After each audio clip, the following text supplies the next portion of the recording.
Welcome back to BST, everybody. Thank you so much for joining us on yet another episode. We're currently watching the Rams and Tampa Bay game. We usually wait to film an episode till after Sunday Night Football, but the Rams are currently stomping the Buccaneers. Let's just hop right into this. We're going to be talking about 6 of the different games today. First off, we were hoping this game would be a little bit better. It's not. Yeah. The Rams are just a juggernaut. They're a wagon. Obviously, big win last week against Seattle. Now you have a firm hold in the division with Philly losing. That's like your gateway to the 1 seed now. I mean, obviously, it's going to be tough because you can't lose any more games because Philly has a tiebreaker against you, has a conference wins, all of those things. But now you got that path here. They look unstoppable tonight. I mean, it's a good time to be a Rams fan right now. I'm wearing the Devontae Adams Packers jersey to remember the glory days. Yeah, he looks like the same player tonight. Eesh. Same release that I remember in Green Bay. Damn. 2 touchdowns tonight. They're just a monstrous team that I don't want to face. I think they stomped the Packers easily. Oh. And, I mean, Stafford's the MVP. I mean, that's undisputed at this point to me. Like, I don't even know who else you give it to. Like, I mean, May had an off day. Taylor had an off day. I mean, at this point, like, I know you never give it to a receiver, but JSN is certainly having a historic season when it comes to yards. He's on pace to break the all-time yards record. But man, the Rams just look unbeatable right now. Yeah, not a whole lot to talk about on Tampa Bay side except maybe the health of Baker Mayfield. Yeah, Baker Mayfield got injured. They're just a weird team right now. They started red hot. You know, Baker was in the discussion for MVP, and then they cooled down. I mean, injury bug hit him hard, and they're still looking for Bucky Irving to be back. Bucky Irving's big loss. Mike Evans going down is a big loss. Godwin just has lost a step. I don't think he's, fully back, maybe, but, his age is against him a little bit too. So, and Egbuka's just young. So they just don't have a lot offensively. Yeah. And defensively, that's kind of been my concern for them all year. But it is tough because they face such a tough schedule. And, I mean, they battled the Patriots, and the Patriots are a team that we're looking at, and we're like, this is the 1 seed in the AFC. And, I mean, they battled them. They were right in that game. They were right in there with the Bills. So they're right in these games, and now you drop to 6-5 unless there's a miraculous comeback here. Oddly enough, no points have been scored in the second half so far. It's about to be the start of the fourth quarter. But Panthers are right on your tail. They get a win tomorrow against the Niners, and not only can we start taking them seriously, because, I mean, beating the Niners, even though injured, that's a great win. And then they be 7-5. And you're 6-5. They're 7-5.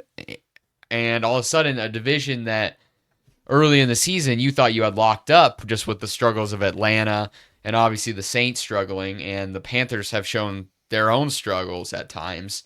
And now it's in doubt. And it's kind of like, what happened? Where did the season go wrong? I still see Tampa winning their division, but yeah, it's fair. It's going to tighten up. It's going to tighten up, though.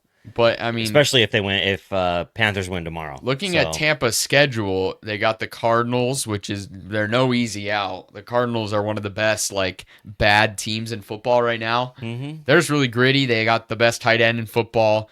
I think their defense is kind of underrated, and Brissett has kind of just brought this juice to their offense. Saints, they're the Saints. You'll probably beat them, but I mean, it's a division opponent. You thumped them last time. Falcons are a bipolar team. They can be really good 1 week and then just totally disappear the next.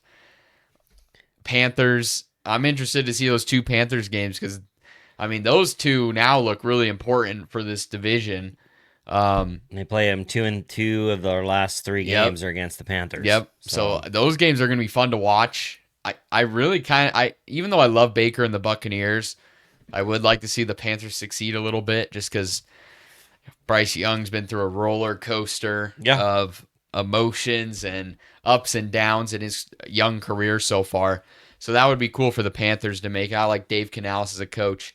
Dave Canales was a former offensive coordinator of the Buccaneers, and that's also kind of a storyline. Like, where does losing Liam Cohen coincide with maybe this struggle a little bit? I do think Todd Bowles is a good coach, but he's a defensive guy. And Yeah. we saw Baker's career kind of get revitalized by Dave Canales, and even furthermore by Liam Cohen. And I think they got a Sean McVay disciple as their offensive coordinator. But yeah, there's just something wrong in Tampa. I don't know what it is. I'm going to chalk it up to injuries, and hopefully as they get healthy down the stretch, they can. I mean, because when Baker's playing his best football, and we hope that he's okay, they're a dangerous bunch, and I do think Godwin still has some left in the tank. I mean, he was on a tear last year before he got injured, and that is a tough injury to come back from. But I do think there's something there. But I love Ibuka, and Bucky Irving's a great player. And Bucky Irving was kind of the key to their offense last year when he was running the ball well. But yeah, the Rams are just a freaking juggernaut. I don't think anybody wants to play the Rams right now. Although I am excited to see Seattle face back against the Rams, because I truly do think the best two teams in the NFC are still Seattle and LA. And one of them's just going to have to go on the road and be a wild card team. And it's going to be a battle to see who gets that spot. But yeah, Rams have it all at this point. I wanted to get to the Cowboys and Eagles game, a classic. It was a great game. Obviously, the Eagles went up early, 21. Was it 21-0? Mm-hmm. They went up 21-0, and it felt like kind of just like a classic Eagles Cowboys game where the Eagles kind of just outclassed the Cowboys. The Cowboys just really don't have what it takes, but give them their credit. They battled back. Defense made some plays down the stretch. George Pickens, I mean, looks like the steal of the offseason. I mean, I was talking about this with my buddies. Would you pay George Pickens, or would you let him walk? I don't know. I mean, I don't think you'll be able to pay him in Dallas what he'll want, and I don't think he's loyal. well, that's where I was. I'm like, I think he'll want more money. He'll come out and say, "Look, I proved I'm a 1. Pay me a 1. Pay me like a 1." Would. And I don't know that the Cowboys will do that. I think they would. I mean, they would. It'd be stupid if they do. Well, that's what I was saying. Yeah. That was my point. I'm like, maybe I'm not sure you want to pay two guys $30 million. Well, and that's why I don't think they will. I think they'll make him an offer, but I think somebody else will offer him more. But he'll test the free agent. But also, I mean, like, man, that'd be a really tough blow for this guy to leave. I mean, he has been huge. Who knows? Maybe he will, but I look at Cincinnati when you pay 2 wide receivers. That was exactly what I brought up. I'm like, you don't want to follow in the footsteps of Cincinnati. You need to shore up your defense. You need to bring in players to help improve that defense. And if you pay George Pickens max dollars, you can't give up your salary cap to him. Well, what I will say is, I think if they do pay Pickens, they have these 4 draft picks over the next 2 years, first round picks. I mean, if you can you're rolling the dice that you hit. Well, I mean, that's what you have to do, though. And I mean, if they can package some of these and get a really good player, like this year, the NFL draft is full of edge rushers, and that's kind of what they need now, because they have that hole where Micah Parsons was. But I was saying this, I'm like, if they keep Pickens, I really think Dallas could be pretty dangerous next year if they draft well, which is a huge if. But, I mean, this offense is really explosive. It's just like this defense is not very good. But I do think they've played better. Like, honestly, I thought they were pretty good in this game. I do think they've played better. Was it Dallas's defense or just more of the same ineptness on offense from the Eagles. That's fair. I mean, I think that's a fair point. It's probably a little bit of both, but I think the Eagles looked like in the first half like they couldn't really be stopped. They were moving the ball, they were hitting those guys, and then you put it. They can't run the ball, right? They can't run the ball even against Dallas. They can't run the ball. 22 yards for Barkley. Yeah, it's pretty pathetic. I don't know what It's happened. so weird. It's so odd. Super weird. You've got probably arguably the best running back in the league, and you can't open up holes for him, and he can't create. Even swing passes, he wasn't creating anything, and he fumbled on that one. And so you left it in the hands of Hurts, who just really isn't at the end of the day that great of a thrower. If you've got to, hey, don't tell that to Eagles fans. Well, if you've got to rely on his arm, you're in trouble. And for some reason, they're not running him either. He's not creating, which helps Saquon create, I think. So I don't know. I think it was a mix. I don't think it was the Quinn. I mean, Quinn Williams obviously helped, but I didn't think I looked at Dallas and thought, oh my gosh, you can't move the ball on these guys. Well, I think you can still, because they've got a lot of problems in the secondary and they're not generating a ton of pressure. Because, I mean, Hurts stood back there a lot. He stood back there and wasn't pressured much in that game. Only sacked once. Only sacked one time. But it was a big sack. It was a big sack, but he, they still weren't generating enough pressure on Hurts, and it's a little alarming. I feel like 90% of the quarterbacks in the league with that much time would have picked them apart. Well, okay, this is an interesting, and I have no idea. I have no truth or idea of the validity of this story, but I was listening to Colin Cowherd, and he was saying that somebody told him over the offseason that, like, Jalen Hurts is kind of turning into the new Russell Wilson. Like, where he isn't really liked in the Eagles locker room. And coaches are trying to tell him to do this, fix this, and it can happen. It happens on the practice field, but in the game, it just doesn't happen. And so that's where there's this disconnect.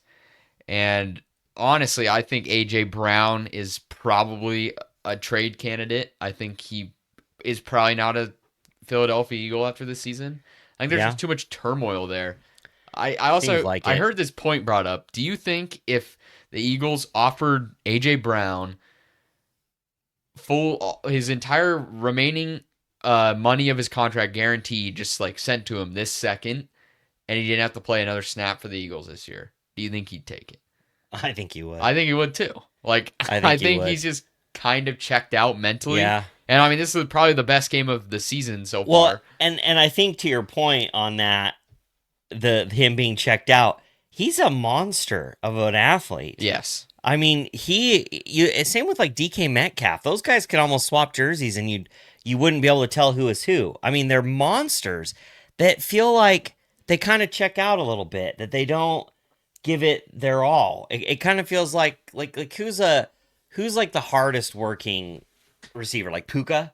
I mean, I think like all time, I think like Larry Fitz. Just sure. Like Larry Fitzgerald. Okay, I was thinking active players, but no, but Puka too. But yeah, I was just saying, like, if you put like the work ethic of and I don't know what AJ Brown does work ethic wise, but it just feels like when you're checked out, you're questioning that. I think like in the body language, the way he carries himself, it on the field, it feels like he's checked out. He's reading a book on the sideline. I'm like, that was just weird. just weird stuff like that. If you put the desire to play in him of like, I guess if you can think of a wide receiver in the league that you're like, man, that person just gives maximum effort every play, whoever that is. If you put that into AJ Brown, like, he'd be unstoppable. Well, and I think that's where, like, that's just natural for athletes, where when you're so physically dominant, that's what it seems like. You don't have to fully. Yeah. I mean, look at Puka. I mean, he's not physically dominant. He's not the fastest guy. Yeah. He's not the strongest guy, even though he's quite strong. But, like, I mean, he's a 5th round pick. He needed to learn how to find spaces in zone coverage and get open. And so I think there's kind of that spectrum there, where there's these uber talented guys who are super athletic, but the work ethic ain't there. And then when you can take and then you have the guys like Puka who are like maybe not as athletic, but the work ethic Yeah. is there. And then when you get like the uber athletic work ethic guys, that's when you Yeah. just get like Hall of Famers. Yep. So I don't know what AJ Brown is, but there's just so many things wrong with this Eagles offense right now, and it didn't get any better. And I thought maybe it would because I mean, you look early in the game, it's like wow, they're already up 21-0. Like Mm-hmm. this could be finally the breakout game. But again, even then, and I've said this all Yeah. along, it's like even the games where the Eagles find some success offensively, like against the Giants a few weeks ago, it's like, Mm-hmm. well, it's the Giants. Like the defense isn't good. Yeah. Barkley finally got going. Well, guess what? The Giants have the worst run defense in the NFL by a big Yeah. margin. And they just got torched today by Gibbs. We'll talk about that later. But so even then, it's like we just haven't seen this Eagles offense be good. But also, I mean, these are some of the problems they were having last year. The only difference was they had Barkley who ran for 2,000 yards and Yeah. was breaking off 50-yard touchdowns. Yeah. So once you remove that from their offense, it's like there's no explosion. Yeah. And at the end of the day, I do believe it comes down to Hurts because you can only blame play calling for so long when I find Hurts very unspectacular. Like he's just Yeah. like whatever. This offense, and I don't know, it's weird because it used to be. I mean, yeah, you had to worry about stopping them, and this year you don't fear them really. It's kind of just like, Hurts drops back to throw, and you're kind of like, I don't know what he's gonna do here. Yeah, it's not consistent. It's very unspectacular. The defense keeps them in ball games. Usually takes away what they want to do, I mean, it puzzled the Cowboys today. I mean, they forced turnovers, and I mean, it took the Cowboys, who are number one offense or up there, one of the top offenses in the league, took them out of their game. But they were able to get in that early deficit and claw their way out. I think a lot of that is because they were at home as well. I think that's obvious. That's always an easier climb when you're at home to get out to come back from a deficit like that, and especially For with sure, yeah. how early the Eagles got up to that lead. I mean, I think it was 21-0 just at the start of the second quarter. You had 3 quarters of football left, and 3 scores this nowadays isn't anything, but it doesn't happen a lot either. So you got to give the credit to the Cowboys for fighting back and finding a way to win that game, but just really weird. That's not a good sign. Oh boy, yeah. Baker's in his cast. I think Baker might have sling. broke his collarbone. Yeah, I don't know That what kind happened. of looks like a collarbone. When Yeah. they have you in the sling like that, it kind of feels I just like, saw that. I'm like, uh-oh. yeah, that's not a good sign. Not a for good sign Tampa. for Tampa at all. But yeah, anyway, carry on. Yeah, no, but yeah. Well, here's my argument. If Hertz wasn't this guy who could squat however many hundreds Yeah. of pounds Yeah. and do the tush push Yeah. and be and if he wasn't athletic, like how would we view this guy? Well, I think the thing is, the last couple of seasons, he's been more of a mobile quarterback. They've had plays to run the ball, but then he got banged up that year. I don't think it was last year.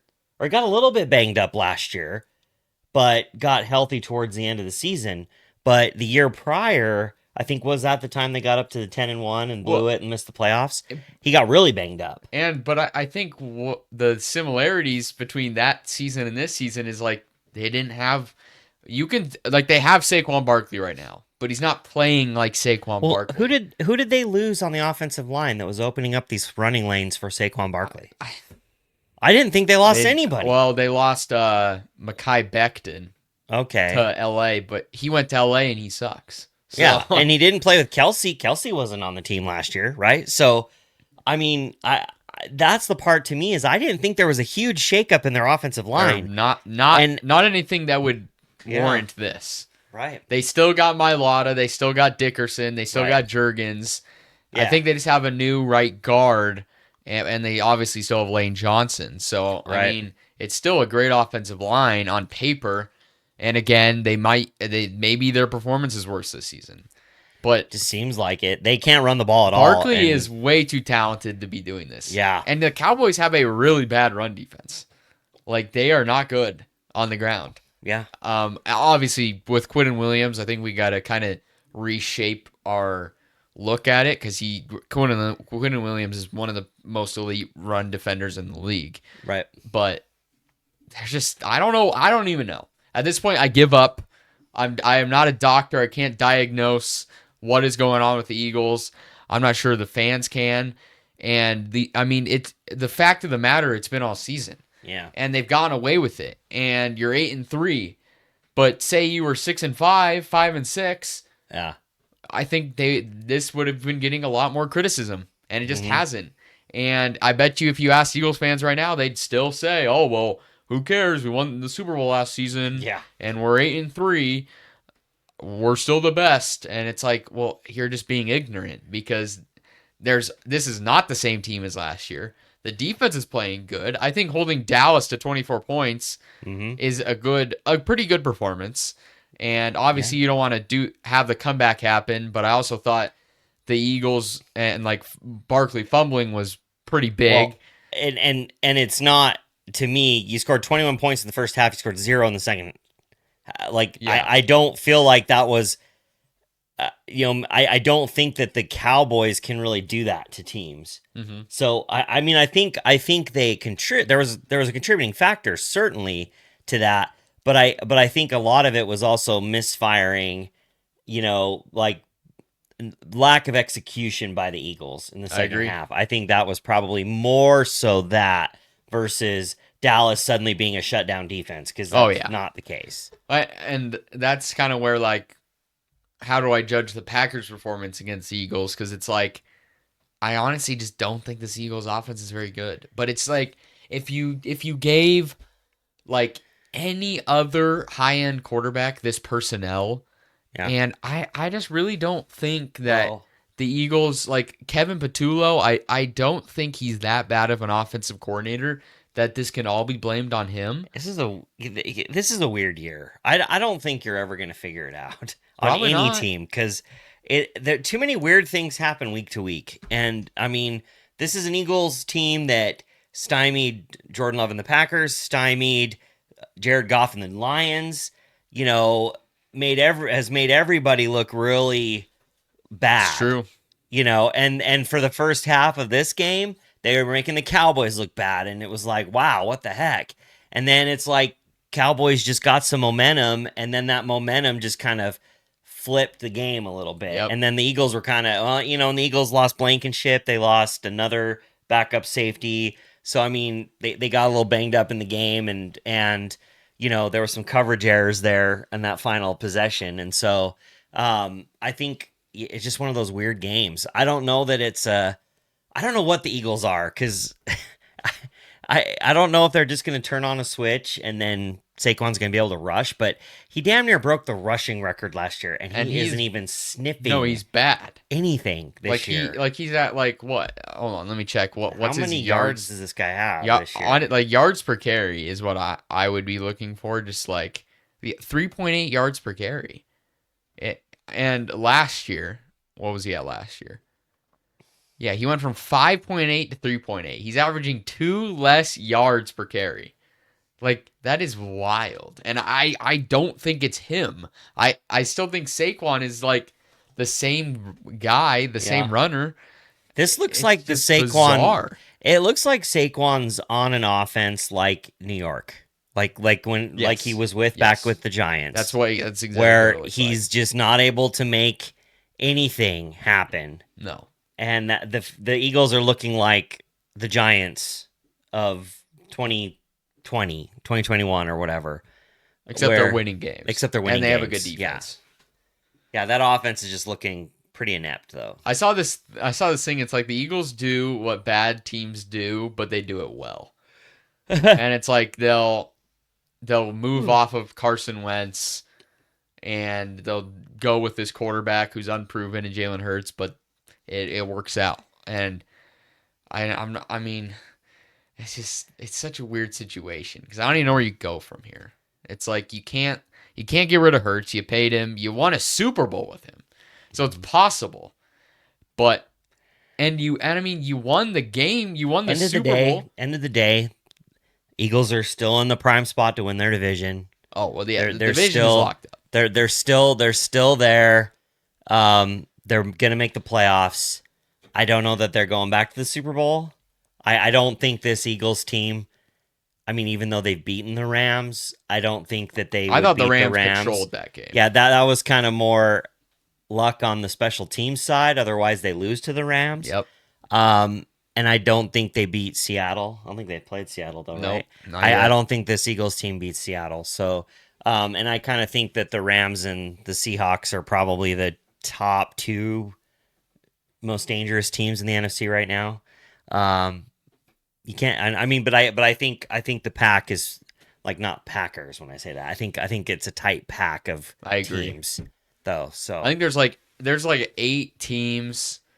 I think like the Eagles, Rams, Seahawks, Lions, Packers, Bears, 49ers, any of them Buccaneers. can get hot. Yeah, I honestly think like the 6 and 7 seed is going to come down to Bears, Niners, or Packers. One of those teams could be the odd team out when it's all said and done, because I still think Detroit will win the division probably. It's going to be interesting, but yeah, Eagles, I mean, you're still winning, so you can't get too mad. If you're complaining about 8-3, like that's a good thing to be complaining about, but these are just problems that are going to bite you when it matters most in the playoffs, I think. But maybe they'll all disappear once they get to the playoffs, kind of like the Chiefs every year. It's like their problems just flutter away. That's a good segue to your next one. Let's talk about the Chiefs. Well, it's a sad day because we finally had the chance to slay the dragon, get rid of the beast, write them off and send them away. Eliminate them officially, get them out, and it's not going to be the case. And it's unfortunate. It was finally the opportunity. The Colts go up. What were they up? Like 14-3. And it was like 14-6 when I saw it. So yeah, I think 14-3. And it was like, finally, they've done it. We can finally be ridden of the Chiefs in the playoffs. And yeah. Especially because the Jags won, and you just increase that gap, and the Texans won, and you're like, oh my goodness, it's going to happen. The Chiefs are finally going to miss the playoffs. And then the same Then old, you remembered. same old. Then you remembered Andy Reid coaches his team. Patrick Mahomes quarterbacks it. And they have Rashee Rice. When it Xavier comes down Worthy. to it, they're going to make the critical plays. And on the other side, you had such a great start by the Colts. Daniel Jones played really well through most of that game. And then it's like as the intensity ratcheted up in that game, as the game got tighter, Daniel Jones got tighter. Yeah. So they weren't executing anymore. There was a critical... Colts are driving second half. They're up 17-9. They're right there. Goal to go. Offensive pass interference call in the end zone that backs them up. And you see the play, and I think it's a garbage call. I saw it too. It was a little iffy. Yeah, that was a little iffy. I don't know. Needless to say, they don't get 6 there. They get a field goal. Would have been a crucial spot for a touchdown. I feel like the touchdown would have pushed the score to 24-9. Up 15 with fourth quarter to play. Instead, you get it to 20-9, so you're up 11. And so, yeah, and then from there on, it was just all Mahomes in Kansas City. I do think we can officially, this Colts team is legit. Like they could win some playoff games. I think the key is at home. But even like they're 2-3 away. All 3 losses are on the road. I feel like I mean, to battle Kansas City at Arrowhead, Absolutely. even No. anyway, like 100%. 100%. and for me, it's just this whole season I've been trying to find like validation for the Colts And being I want to a make it top clear. team. This loss is not on Daniel Jones. No, At all. no, That one that he threw or had 5 turnovers a few weeks ago, that was on Daniel Jones. yeah, But I mean, 180 yards, 2 touchdowns. 19 to 31, that's decent. Yeah, 181. I mean, it's a tough. That's still a tough. It's got some holes in it, but it's a tough Kansas City defense. But you knew Kansas City would. I mean, you knew Spagnuolo would stop Taylor. Like Kansas City is so good at just being like, nope, they take away what you can't do that. Yep. You do that good? Nope, not against us. And I don't know how they do it sometimes, because then there's other games where it's like this random running back will be having an amazing game. But against like Taylor, they lock in and they play some of the best run defense you've ever seen. So that's kind of the power of Spags. So you knew they would shut him down. And he's kind of their engine. So, I thought Daniel Jones did step up and play well.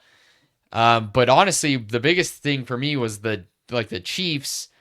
Yeah, they had 150 yards on the ground, and it wasn't terribly efficient, 3.6 yards per carry. But that's not something we've seen so far this season from Kansas City.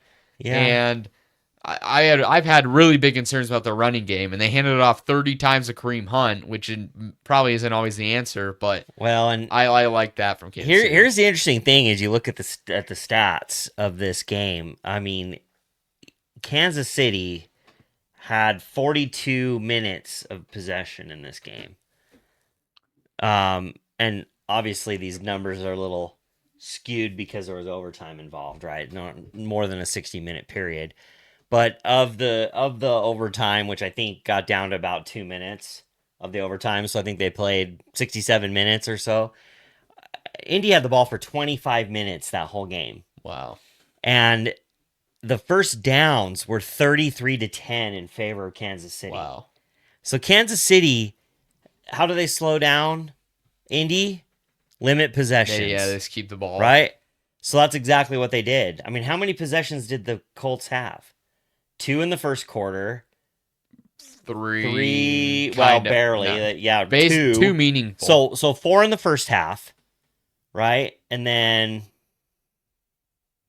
I mean, four possessions in the first half. 2 in the third. 2 in the third. 3 in the fourth. 3 in the fourth. And 1 in the... But the difference being in all those, how many 3 and outs in the fourth? 3? A ton. 3 and outs? 1, 2, 3, and then a 3 and out in overtime. And a 3 and out in overtime. So the last 4 possessions they had, they were 3 and out. So they just took away what Indy likes to do. And a lot of that is through Jonathan Taylor. They shut him down. I mean, he's the engine. When he goes, they go. But for 3/4 of that game, I thought that Indy controlled it. But really, in reality, Kansas City kind of controlled that game. Yeah. Even though they were playing from behind, they controlled the ball. Mm-hmm. Exactly. And long plays, too. And I mean, the reason they scored long possessions early, too, is because of that interception by Mahomes. So, I mean, they got down right there at the goal line. So, I mean, that also shaves off time of possession, and that's part of why they had the big lead at the start. So, I mean, it was just a sloppy game, but when you gotta put away the Chiefs or they will come roaring back. Telling you, AFC, kill them while you can. I don't think you will, because we've talked about that remaining schedule, and it's a tough one. Kansas City's remaining schedule, I don't think is that hard. I think it is. Is it? I thought so. Well, let's see. Because I know they have Denver. Well, but also I included this as part of the tough part, so that's true. So after this, pass the test here. After this game, you've got you're at the Cowboys on Thanksgiving, so that ain't no gimme. That is no gimme. Gosh, am I going to cheer for the Cowboys in 2 consecutive games? Yes, 100%. Gosh, I got Pickens on my fantasy team. So they're at the Cowboys. You're hosting the Texans, who's number 1 defense in the Texans. So That's tough can you too. score on the Chiefs? So that's the thing. That's gonna be a tight game. You're hosting the Chargers, which you just don't know what Jekyll or Hyde you're gonna get in them. At the Titans is a win. Then they host the Broncos and they're at the Raiders. So they got two gimmies in the rest of their schedule, I guess. So AFC, you want to get them out. You don't want to let them in. You have to prevent them from If getting to you let 10 Kansas City wins. in, you're going to be playing them in the AFC Championship game. Probably. If Kansas Never City not gets in, happened in Mahomes' if career. Kansas City gets in, they're going to go to the AFC Championship. So True. New England, can you knock them out of the AFC Championship with Drake May? I don't know. I'm telling you, That's the problem. Kansas City rolls into New England. I'm probably taking Kansas City. Kansas City rolls into anywhere. Anywhere, I'm taking Kansas City. Yeah. Think about it. Like, honestly, at this point, like the Broncos. Ravens aren't going to do it. Broncos aren't going to do it. I don't trust the Broncos. I still don't trust the Patriots. I mean, Cincinnati battled them today, and I don't know. I just feel like they're missing some pieces offensively. Drake May is elite, obviously. Yeah. And then if you look, like, Buffalo has its flaws. I'm not sure I trust Baltimore or the Steelers. And who else? I mean, the Colts, maybe, kinda, Maybe. but I mean, we just saw them and they lost, so I'm not sure that I trust them. So Yeah. it's kind of I'm at a point where I'm like, please don't let them sneak into the playoffs. Don't please. let them in, please. It's gonna happen. Like it's such an easier gonna path. Probably happen. Last year was such a harder path. Yep. They had to go through like Allen playing on a really, really good Bills team, almost lost. And like years past, I mean, they've beaten Allen and then they've beaten Lamar. And it's like this year, it's like, I'm not sure the Ravens are that same team that we've seen in the past. So it feels kind of like they could definitely go on a run here if they squeak in, which sucks. Like, I know. come on, let's just Hey, kill the beast. you had some great segues. You segued into the Chiefs. You just said sucks. Maybe that's a good segue into the Giants. Bang. Let's talk about the New York Giants. You're just coming up with these natural segues into the segment. It's just part of becoming a podcasting veteran like me. Yeah. But yeah, the Giants. Oh, the Giants. Will they find any more ways this season to heartbreak their fans? Probably. They keep finding new ways. Let me start off by saying how spectacular Jameis Winston was in this game. I mean, 18 for 36, 366 yards, 2 touchdowns. He did have a pick, but I just thought he was just really good. And obviously, he caught a touchdown, 33 yards, which is just insane. I mean, Yeah. I'm not sure what the longest touchdown reception or reception in general for a quarterback is. But That's got to be up there. It looked so. It was just funny. I mean, it was one of the most athletic plays I've seen. Yes. Unathletic looking. And I don't know plays how I've seen. Barnes on the Lions didn't tackle him. I'm like, this is Jameis Winston in space. Somehow he adjusted and caught the ball on you. And for some reason, you can't tackle him. I don't know how you can't. Like, that is a pathetic play by him. And overall, for Detroit's defense, it was a pathetic day. What's the total yardage come out to? Let's see. 517 yards on your defense.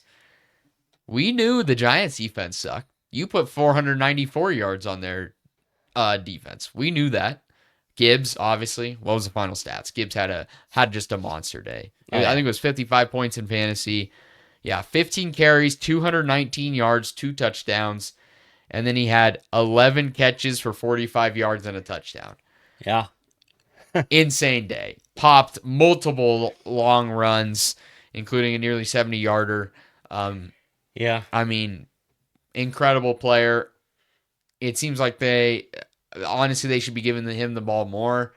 Phase Montgomery out even more, I think. I mean, Gibbs is just so explosive.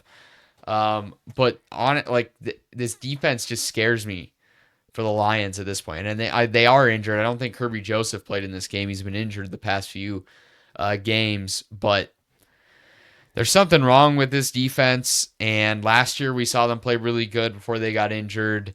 And they have Hutchinson this year, which is a good thing. They didn't have him last year, but Well, and yeah, I think to kind of add some context to the Giants side a little bit. I mean, Giants front really got to Goff. I mean, they pressured him pretty well. They sacked him 3 times.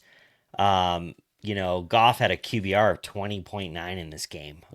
who was the guy who kept getting sacks? Yeah, Um, Darius Alexander. oh yeah, I I've mean never heard of the guy, they but were getting it for they were getting sacks from guys we haven't heard of, and um, you know, they played well, and honestly, Wandale Robinson had a game. I mean, it was unbelievable. Some of the catches that he made, the routes he ran, the way he got open, and the way that he was in sync with Jameis. Jameis was finding him, and honestly, Wandale had a couple of drops that I don't even know why say they were drops.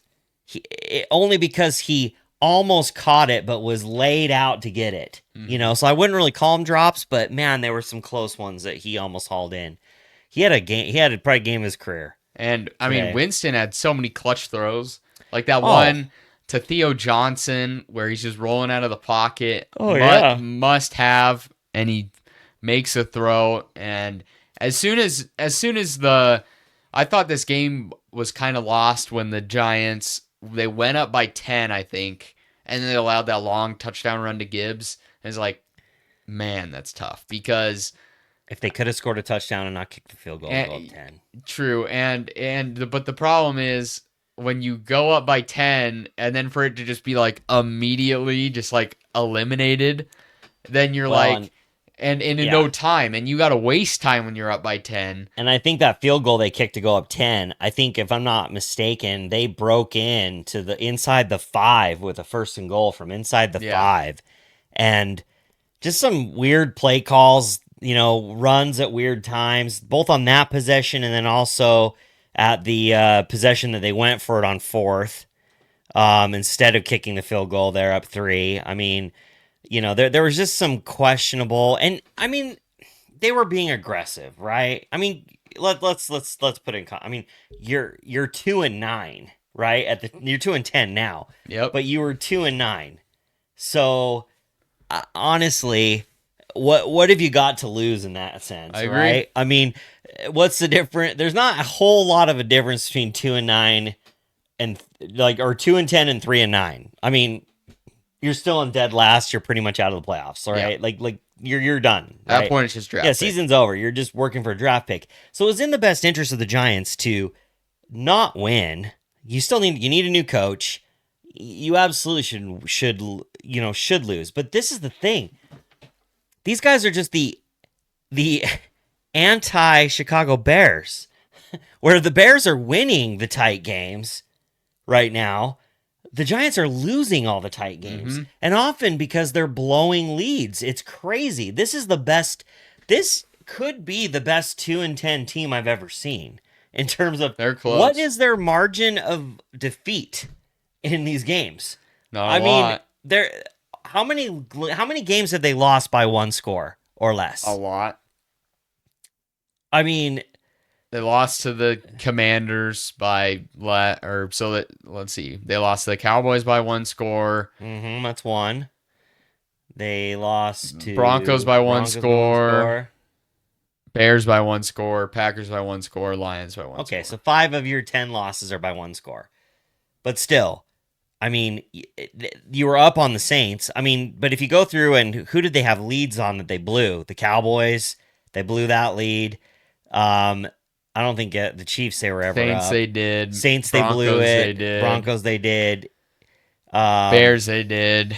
Yeah, there's just a lot of I don't remember them playing the 49ers for some reason. They did, yeah. I just don't remember that. But yeah, these Giants could be one of the best 2-10 teams because it just seems like most of the games they're in for a stretch, and sometimes that final score might be a little bit skewed.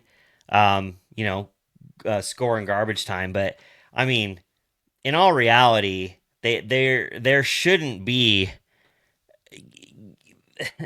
they, they shouldn't be settling for field goals in those situations. I feel like because you might as well if you're ever going to go for it, you might as well at that point. It just if they would have kicked that field goal at the end to go up 6, it would have been very interesting because they played the Lions pretty good on that final possession Yeah. defensively, and it forced them to kick a long field goal. Had they needed a touchdown they might have gotten out with a win if they needed a Problem touchdown. is they get the leads, but they just don't have the talent to hold them, and they don't have like those.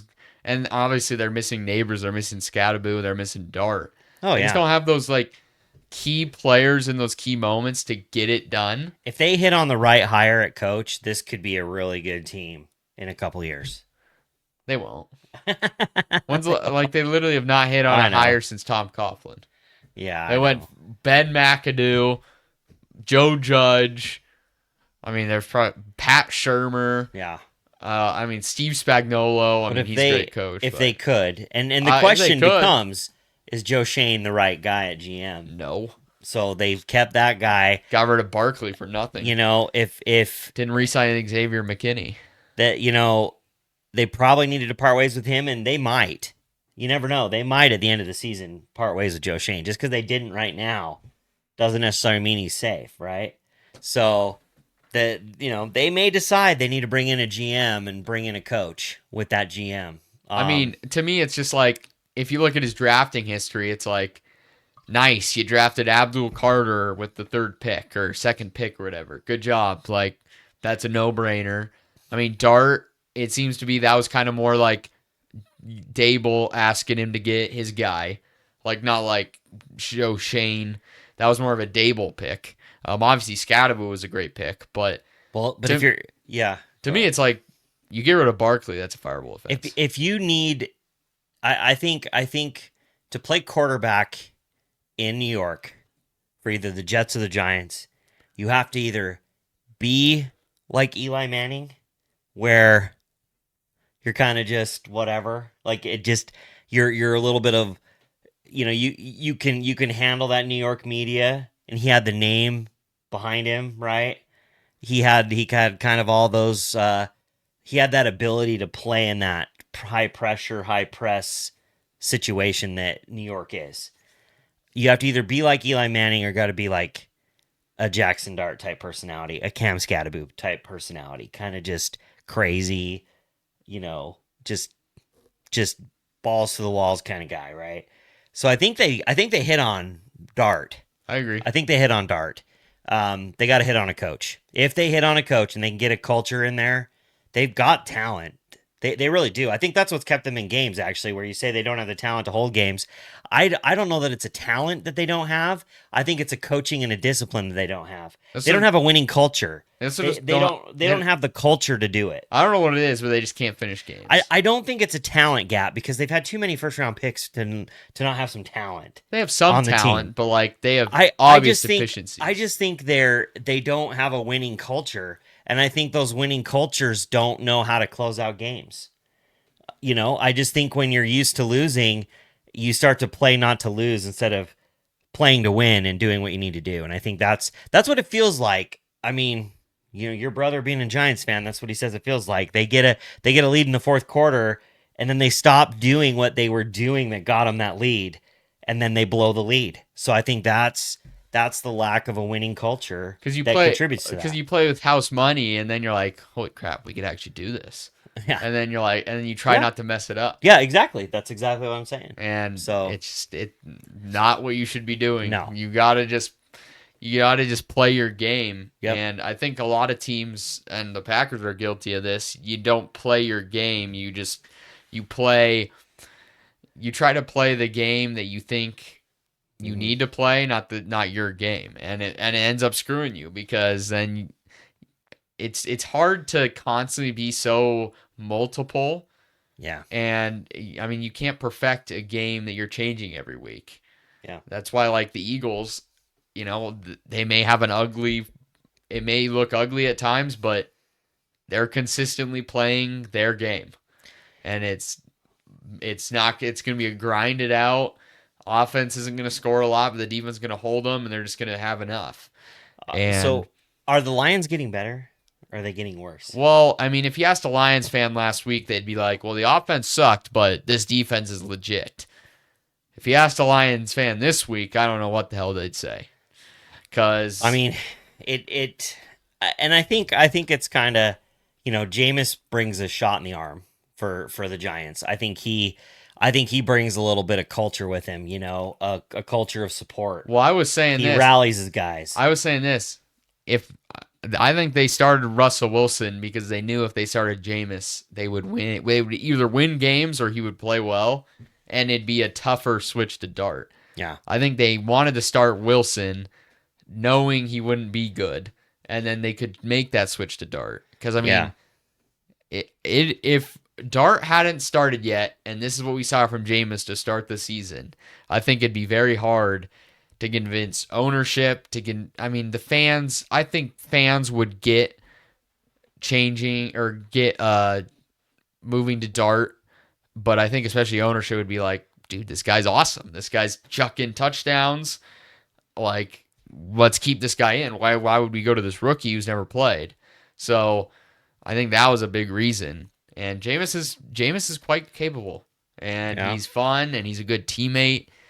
He's gonna be highly sought after for years to come, and he's gonna make a lot of money in this league just being a backup quarterback, morale guy. So I mean, for the Lions, it's like sure, Jameis is a pretty decent backup, but I certainly just like I think I think the Lions fans, Packers fans should feel similar in how their teams played against the Giants, but the Packers didn't have this bad of a performance against them. But I'd say it was kind of similar. Like I think Well, most it just it's again, it's the illustration of how tight the NFL is. I mean, in terms of competition, these guys are pros. They're all professional athletes, and you don't bring your A game every game. You don't bring your A game, you could lose. If you don't bring your A game, you can get beat. You let a team hang around, you're gonna get beat. Kind of a thing, and it almost bit the Lions. They maybe were looking ahead to Green Bay coming in on Thanksgiving and thinking, okay, I got a 2-9 Giants rolling in. We got Jameis Winston. We're gonna take care of business, and I don't know. It's weird how it happens, but I think it just illustrates any given Sunday. It's been a thing forever, right? Any team can win on any given Sunday. So, they got the win. It didn't look great, didn't look pretty, but they got the win, and I guess that's what's important. And now we've got a big matchup on Thursday. we know Thanksgiving. the media will completely forget that they barely beat the Giants. Oh yeah. Oh, the Lions, they're the best team in the NFC, and I think if they would have lost this game, it would have kind of woken us up a little bit. But no, I mean they won, so I think they're already favored by 3.5 against the Packers. It's it is fine. at home, Let's go so or it is in road Detroit's dogs and see what house. happens. But yeah, I don't think Detroit can play this style of defense and be successful against the NFC contenders, especially the Rams who have to play in 2 weeks. I mean, the Rams are going to torch you guys if you play defense like this against them.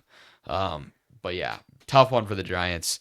Detroit wins 34-27. All right, let's get to the Bears.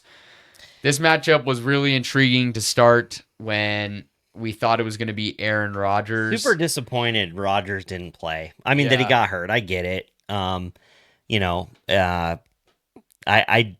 kind of felt like they wouldn't start him, which is what happened. And they'd have Mason Rudolph. And again, I told you this earlier. It's like, most people feel like the Bears are pretenders, not contenders, right? But they're 8-3. So I guess you got to go with you are what your record says. But I think they're a I think contender. their strength of schedule has been a little bit weaker than others, but they've won a lot of close games. So they're not blowing people out. They're winning tight games, right? Giants was one of them. Giants felt like the control in that game and blew it, a week ago. And so, um, I thought this was going to be okay, uh, you know, a great matchup because it's Rodgers and he had so much success against the Bears. But then I was still kind of thinking the Steelers feel like pretenders too. So I Yeah. wasn't really sure with the Rodgers coming in there, what would we see? And then the Steelers coming in and it kind of turned into a little bit of mostly controlled the game, and then Bears kind of came back late, took a 2-score lead, and then just held on and won it 31-28. And again, another tight game in Chicago. I feel like the Bears they're playoff caliber, absolutely. I just don't know though. Their defense. I Okay, just don't know. Let's start with this. Their defense is garbage. Their defense is actually garbage. Well, they're garbage from because you can move the ball and score on them, but I think they've forced the most turnovers in the league. So they are creating the most turnovers, and I think that's honestly what has kept them into these games. Oh, 100%. The turnovers have been big, and without them, they would have lost more games. Oh, easily. But I don't know. Yeah, the Bears. Black Friday is going to be interesting where they roll into Philly. That's a true test. That's going to be the true. If they go into Philly and win, I'll probably go, okay. At that point, they'll probably win the division. They probably will if they do that. Well, I mean, actually, it's tough. No, because they still got to face the Packers twice. Let's just say this: if they win, still got to face the Lions. If they win the division, they earned it. They're legit. Yeah. If they win the division, if any team in the NFC North wins a division, they're legit. Because they will have had to have, the Packers will have to beat the Bears twice. They'll have to beat the Lions. I mean, right now they're 1-2 in division. Yes, because they beat the Vikings on a last-minute field goal, but lost to the Vikings and lost to the Lions. Yep. So Chicago plays at the Eagles, at the Packers, home against the Browns, home against the Packers, at the 49ers, home against the Lions. So, Niners, Lions, yeah, so we'll see. Browns, you're probably winning that game. They should. You should win that game, and Packers didn't, but you got them at home. Yeah, I think that the Bears just, they've faced the Ravens. They lost. I mean, their losses have been to the Ravens. They've been to the Lions, and they've been to... Who was the other one? Why can't I tell? Lions, Vikings. That's the other one. Lions, Vikings, and Ravens is who you've lost to. So you've lost to 2 times to your division and 1 to the Ravens. And so your wins have been against the Steelers. Don't really know. Vikings, we've kind of found out are not very good. Cowboys... Week 3, that was when they lost CeeDee Lamb and George Pickens hadn't quite arrived. I feel like if they played the Cowboys again, the Cowboys would beat the Bears. Probably. But they beat the Cowboys, they beat the Raiders, they beat the Commanders, they beat the Saints, they beat the Bengals, they beat the Giants, they beat the Vikings. So not a real not a real convincing win. Not a win against anybody that's really a contender out there yet. Mm-hmm. So the true test is coming up for them. But you can't say anything about it. No? I mean, the Packers have not won games they should have won. Yeah, Bears are winning the games they should win, and the Packers have lost games they should have won. Easily. There's no excuse. So at this point, it's horrible to say, but you just have to admit that they're not the same old Bears. Hey, I'm not crowning them till they win it. So the Super Bowl? No, the division. I'm not crowning them the division winners until they do it. So you just said 20 minutes ago the Lions are going to win the division. Well, yeah, I do think so. Yeah. So I have a bet in for the Bears to win the division, though. You do? Okay. What the value is good. It was a few weeks ago. Nobody thinks it would happen. I mean, I think there is a possibility. You never know. I mean, it's not like the Lions or the Packers are playing very good football. Well, so you got the Lions right now that are My internet's working really slow. So they play the Packers. God. Oh, wow. That's the Lions schedule? Yeah, Packers, Cowboys, at the Rams, Home against the Steelers, at the Vikings, Vikings, at the Bears. Yeah, I don't know. I know you're not a believer in the Packers, but the Packers could win the division if they take care of business. Yeah, but I don't know. I mean, it's just this division is crazy right now. If you told me the Bears would be leading, I would have been like, did a nuke go off? And like, so right now, do you think the Bears have a better team than the Packers? on paper, no.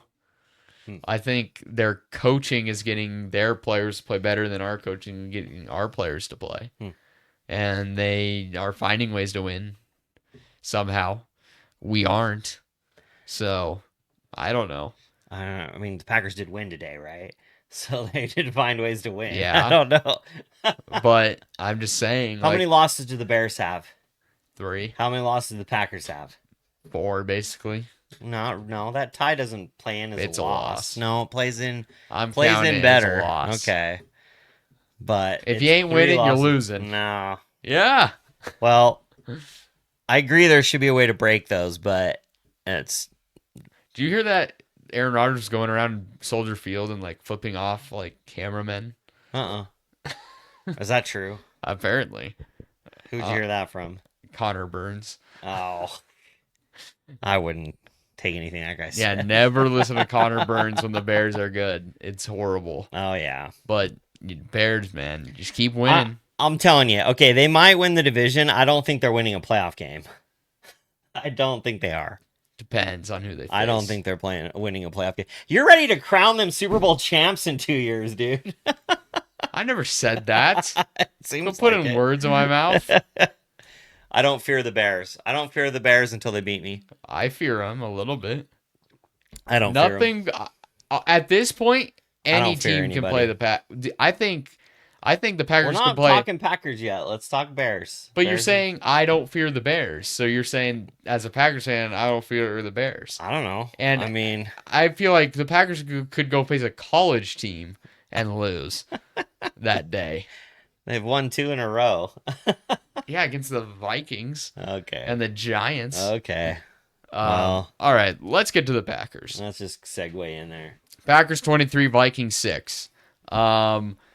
Let's start off by saying this was a dominant effort by the defense. Micah Parsons was a monster. We got after J.J. McCarthy. And honestly, it's probably more about J.J. McCarthy. The guy is horrible at football. I'm not going to say he can't be successful at a certain time in his career, but it's certainly not the time right now. I think it was pretty obvious in this game that Kevin O'Connell was not comfortable in allowing McCarthy to throw the ball. I mean, you saw the stats, and they were bringing it up on the broadcast. Like, he ran the ball more than he had all season in the first half.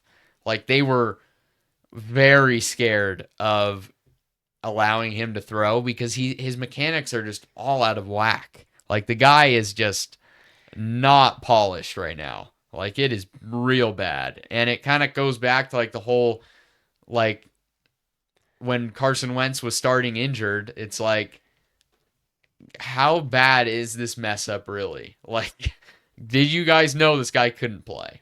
You're talking about where he was dying on the field there, and they had him as an emergency quarterback, Yes. and they didn't put him in. And it's like, and Yeah. the whole like, oh, he's injured for a few weeks, and then they just keep extending how long. And they're dressing him. He's suited Yes. up, but he's hurt still. So it's like, when did you know in the offseason that this guy didn't have what it takes, and you panicked? Like, like, you got rid of Darnold, you got rid of Daniel Jones, thinking, all right, it'll be fine. We have this young gun who sat the whole year and learned.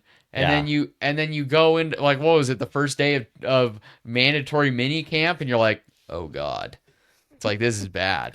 And they're like, is there anybody out there? I think it's funny that it's funny if it's the off season that they discovered this, because I felt like I knew that when they drafted him. Because I was like, Well, that's Well, true wait a too. minute. I watched these. I mean, I didn't watch a ton of college football, but I watched a lot of Michigan bowl games and national championship games, and I was like, does this guy ever throw the ball? Well, Does he ever throw? that's Because the it doesn't thing. seem like they throw. What did they see? And that's just what drives me nuts about how quarterbacks are pushed up the board so far. Oh yeah. It's like, what did they? I mean, okay, let's be real. The guy can rip the ball, like he can, like when he can put some mustard on the ball. Is it gonna hit the receiver's hands? No. Yeah. But I mean, like he's got some velocity. Yeah. But like it's just like his mechanics are just. I don't even know what's going on. Like we got balls flying all over the place. I mean, he threw a pick late in the game where he just sails it. I mean, there's one where he gets kind of hit, but like. I'm wondering because that one went right to McDuffie. Yeah. And it went like this. Yes, way. I know. And I was like, where was it gonna go? I know. If he was gonna throw it, because they showed from behind, and I thought, is there even anybody over there? It genuinely, like I genuinely don't understand. Like, how is this guy so bad at just like the bare mechanics of playing quarterback? Oh, and I mean, it's bizarre.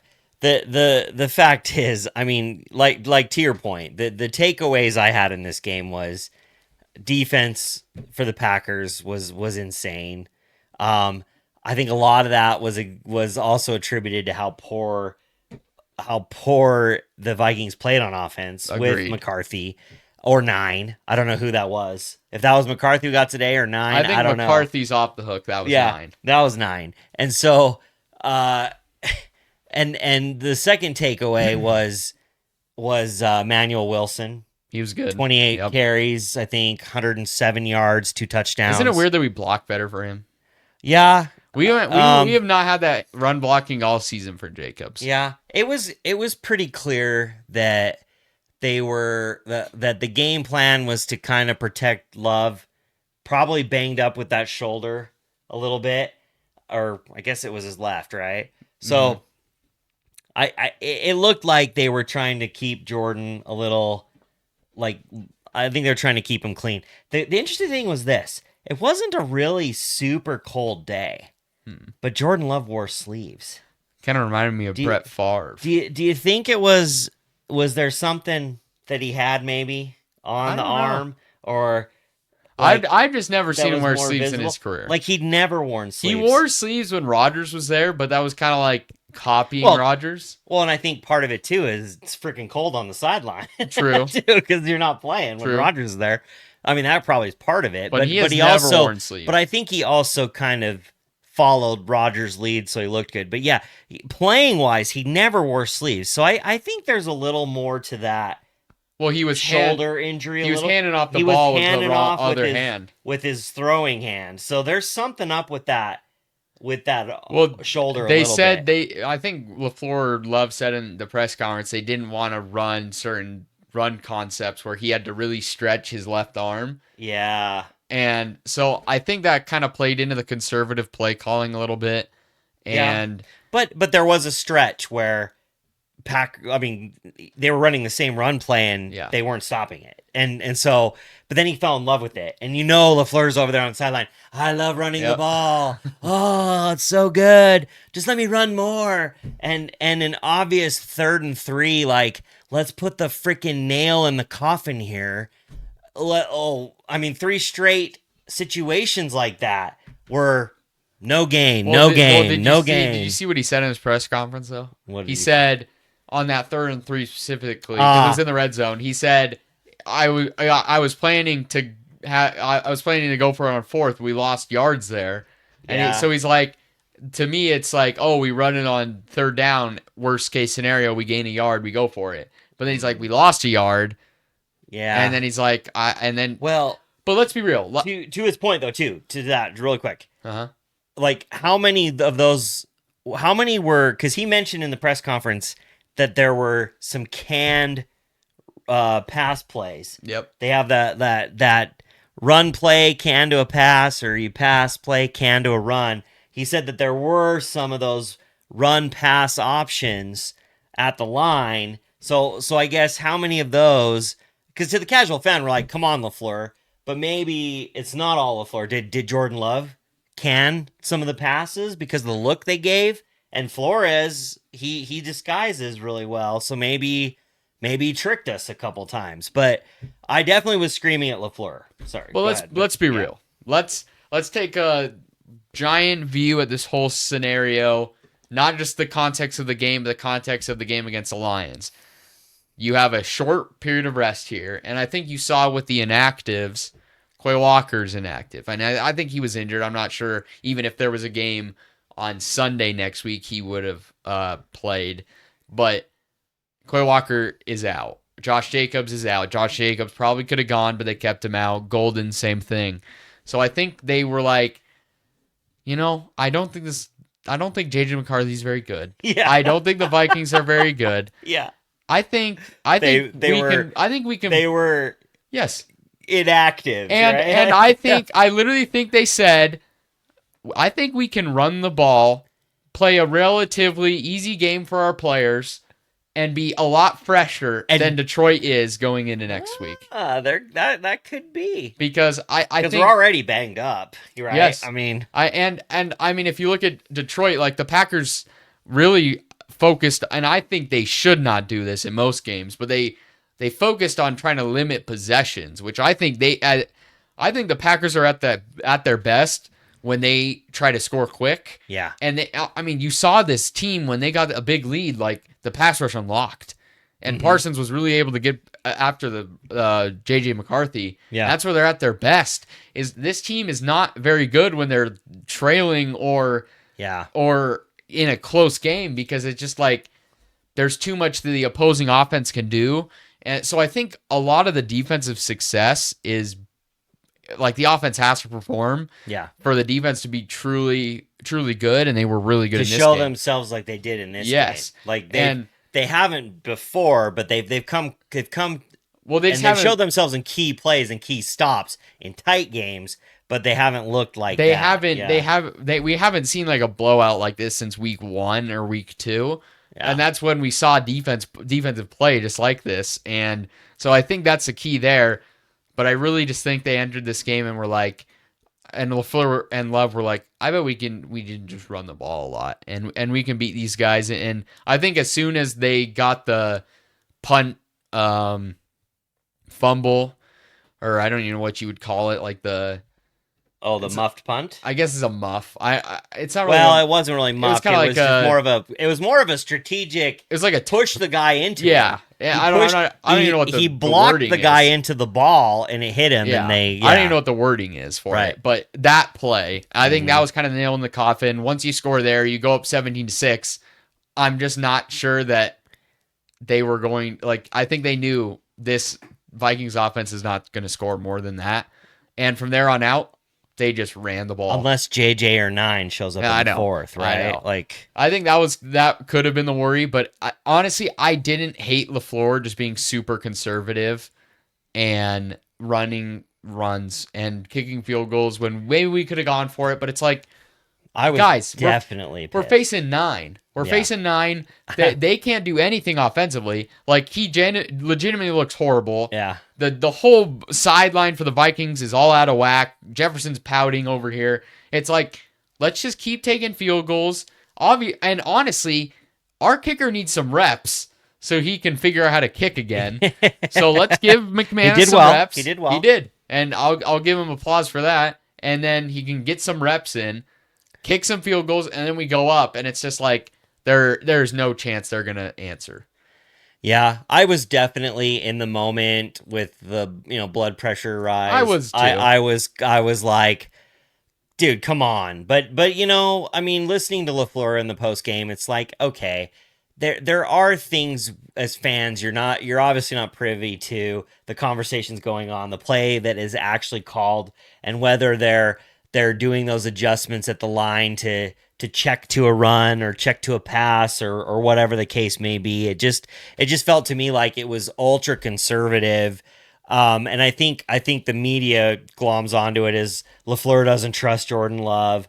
And honestly, especially when I noticed he was handing off with his throwing hand, which I thought was super risky. I felt like that was like super risky to just turn like this and put it right in the guy's gut with your offhand. I thought that was kind of weird. But as soon as I saw that, I was like, okay, he's definitely a little more banged up than we thought. Didn't think it impacted his throwing. It was just a kind of a weird day. Yeah, It never, and since they didn't throw a ball a lot, they just never felt like they got into a he rhythm. still made some good throws. He still made some pretty good throws, especially on that first touchdown drive. Mm-hmm. There were some good throws. There was all out blitz, and he checked it. And I mean, he put it right in that spot that the defender vacated to Dontavian Yep, that Wicks, was a good throw. and converted that first down. And it just, there were definitely some throws, but the bulk of it was just a lot of runs. I mean, 42 runs. yeah, they ran the ball a lot, and to the to LaFleur's credit, I mean the the Vikings really weren't stopping it, No. But yeah, it came down to the 9 sucks. He's bad. He's nine. horrible. The thing is, they just definitely blew this draft pick. This guy's not ready to play in the NFL. He's not NFL ready. He's a guy that you should have taken in the third round or further back, because this guy's not. Dylan Gabriel's a better quarterback than Think so? McCarthy, Probably. than JJ McCarthy. I would argue that. Well, here's where I'm at. I don't care if you take the guy at 10. Take your shot at a quarterback. Maybe you evaluated him differently. There's obviously something there just in terms of the velocity you can put on passes. But I think the true crime in this whole ordeal is having two borderline Pro Bowlers. I mean, Darnold is a Pro Bowler, and Daniel Jones is playing like one this season on the roster. and you let both of them go. You could have had Daniel Jones thrown back there. And I 110% get not keeping Darnold, because Darnold was going to cost you a lot of money. You just saw him do really badly in the playoffs. So it's like, you know what? Let him go. But like Daniel Jones, just keep him around. It's like you're not going to pay him that much. And you go out and get Carson Wentz anyway. It's like, just keep Daniel Jones around. What's the problem with drafting McCarthy at 10 or wherever it was that they drafted him, and you sign a Daniel Jones and you do the similar thing that they did with Richardson in Indianapolis, and you make him compete for the job? Yeah. I mean, are you killing J.J. McCarthy? Oh, you drafted him 10. That's the thing. You drafted him 10. You have to start him if you draft him 10. It was just like, here's the job, kid. And it's like, we have no idea if you're really good at football or not, but you're going to be our starter this year. And from the very beginning, it looked horrible. And I think it got masked by the game-winning drive and the comeback against the Bears. But like in that Atlanta game, he was horrible. And then he gets injured, and even the injury, it was weird because it was like, I don't remember him getting injured in that game. Kind of comes out of nowhere. It's like, oh, he's high injured. Ankle sprain. He's like, oh, okay, he's injured now, and then he's out for a few weeks, and then the timeline keeps changing, and then he's back and he sucks. I was listening to a couple of Vikings, like Locked On Vikings, and some of their little partners that they have on. In the discussion forums that they had, and there was a lot of talk from the Vikings side after this game about really poor play calling by Kevin O'Connell. They felt like, they felt like the glaring take that we have. What do you want him to do? Well, and I think it's them, the nice way them saying like that he clearly doesn't trust McCarthy or Nine or whoever. Here's the thing. He doesn't trust either of those characters, and they're like, this is hit kind of an all-time low.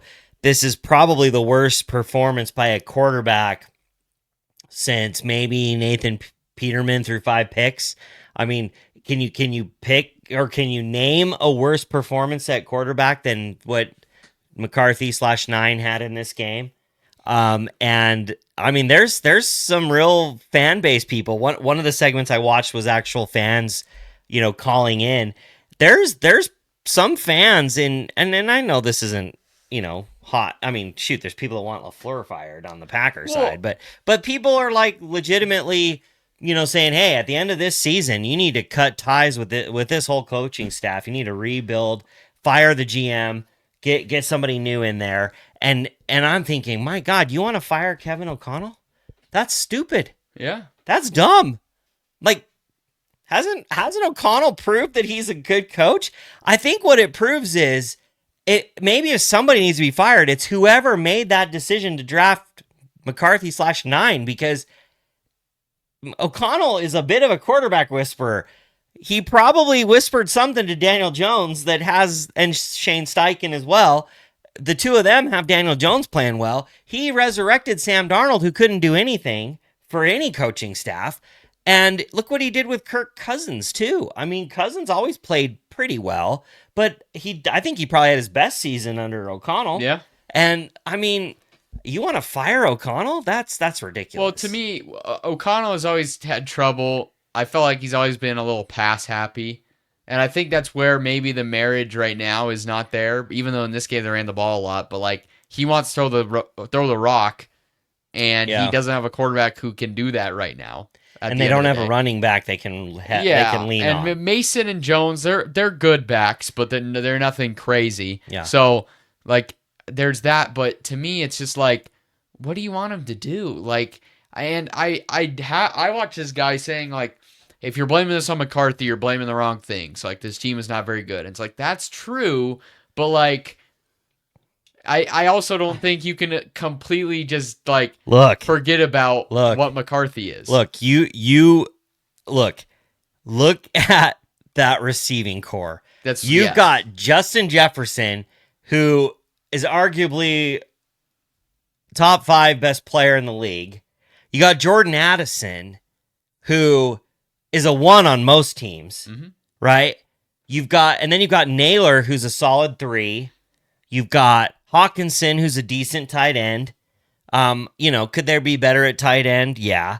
But you got a ton of offensive weapons. You got Aaron Jones, a pass catching back out of the backfield.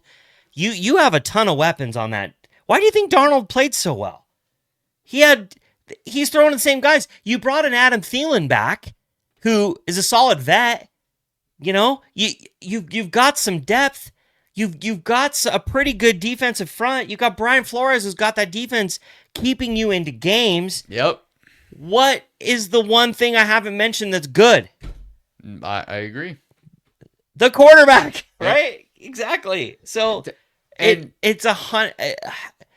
is hugely on the quarterback right now. I get it. And you know what's the craziest thing? I don't know if you heard this before. Guess who has spent the highest amount of money in totality this season on their roster? I mean, I'm just gonna say the Vikings. Yep. Isn't that crazy? Who have they paid? They've spent like $350 million in total money on their roster this year. My God. And to me, that is insane. Like, what? Like, it is not worth this at this point. And, like, they finally got their whole O-line healthy. And even then, like, Darisaw gets injured in this game. And so, like, that's completely obsolete now. Not going to happen. And so that's huge. You need to keep McCarthy protected, and that's not there. I look at this Vikings team, and who did they really lose from last year besides Darnold? Nobody. They gained. And that was the argument. It's like, well, if we kept Darnold, we wouldn't have all these players. Well, let's be real. Not a lot of them are playing very good anyway. So it's just like, I don't even know. It's such a botch. This is a talented team. They just put the ball and here's the thing. There's a sentiment out there, and we'll probably get commented on this too. He is a rookie quarterback, effectively, right? He's a rookie quarterback, but so you're developing him, right? But you're just not seeing any real signs of, like, growth. No. In it, though. He just kind of... That is the thing. It's like it's his 5th or 6th career start, but it just looks so bad right now. And it'd be one thing if he wasn't starting, but, like, he is, and that's what makes this situation so horrific. It just so happened to come on here on SportsCenter, but you, like, watch this leg kick he has. He has this really I've weird. seen that. Yeah. He has this really weird leg kick where he kicks his leg up about. Well, look at this. Yeah, you can kind of see it where it Uh-huh. he flips his hips as he throws, and it just kind of it makes his ball like this one here. Like It's like he he does this opens weird up. he opens up and he has a really weird mechanics. And they It's just said, I bad. mean, he said at a press conference they're like reworking his mechanics, but like they are having to break him completely If down. we're reworking our mechanics mid-season, it Yeah. ain't going well. It's like, Well, what what was a training camp disaster. for? I know. What was the off season for? It's I like- know he was hurt. I know he had a what was his injury? He had some kind of knee injury. Some kind of knee injury, but it wasn't an ACL. No. So he could still kind of move and stuff. So I think you might be right a little bit where I think they've kind of had this kind of oh shit moment. They had to have. And they're like, You're telling me this entire offseason it didn't show up once in practice? And now, I mean, even bigger picture, are you at risk of losing Jefferson? Like, is this guy going to demand a trade? I mean, let's be real. Already, he has kind of faced some interesting quarterback situations. Like, Kirk Cousins was a good quarterback. yeah. Sam Darnold played good last year, but, like, this guy has not had a Joe Burrow to throw to him. And who's he probably friends with? Chase. Yep. Jamar Chase. And granted, Chase ain't that happy. He's on the Bengals, which haven't really won much, but they played in the Super Bowl. If they trade for Justin like, they are building their team horrifically. I will say that. But that'd be if cool. Cincinnati does? Yes. Oh, no, they're not going to be able. No. That ship has sailed. But I'm just saying, he talks to Jamar Chase, and Jamar Chase tells him all about. It's like, oh, dude, Burrow throws these beautiful balls. puts it just right where yeah, and he's just like, oh man, 9 doesn't even see me. I'm not even in the same zip code as these passes. Yeah, I'm not even there. The ball boy has more catches on the sideline than me. Yeah. I don't get it. Yeah, it was one of the few Packer games I've watched where, yeah, I was like, yeah, we're up 14. We pushed it to 14, and I was like, God, I really just don't see these guys scoring even one touchdown. No. So how are they gonna? Even the field goal to start the game, it's because McManus kicked the kickoff was horrible. Yeah, and it was a touchback, so it brought them out to the 35. Like, and there's a few runs, really. I mean, Jones broke one, and he had like one completion to Jefferson. But even where we stopped them, like if we kick the ball into the landing zone and tackle them at like the 25, they're probably punting. So like they at most it's like, and even the field goal before half was a freaking crazy long field goal. Yeah. So like they struggled to move the ball all day. And the one time they got even close to the red zone, they tried the QB sneak with Hawkinson. And I've seen Vikings fans say Hawkinson is the least physical tight end in the league. Like, the guy doesn't want contact. There were a couple of them where he checked down to Hawkinson and he didn't even gain a yard after contact. Yeah, and like McDuffie lighting him up on that one play. And you do the QB sneak to Hawkinson, it gets nothing. And then you just run the halfback dive to Mason or Jones, whoever it was, and stop the backfield. Who was the defensive signal caller today? If McDuffie. Was McDuffie? Yep. Yeah. So... we didn't miss Quay. We didn't miss Keyshawn Nixon. That's the crazy part.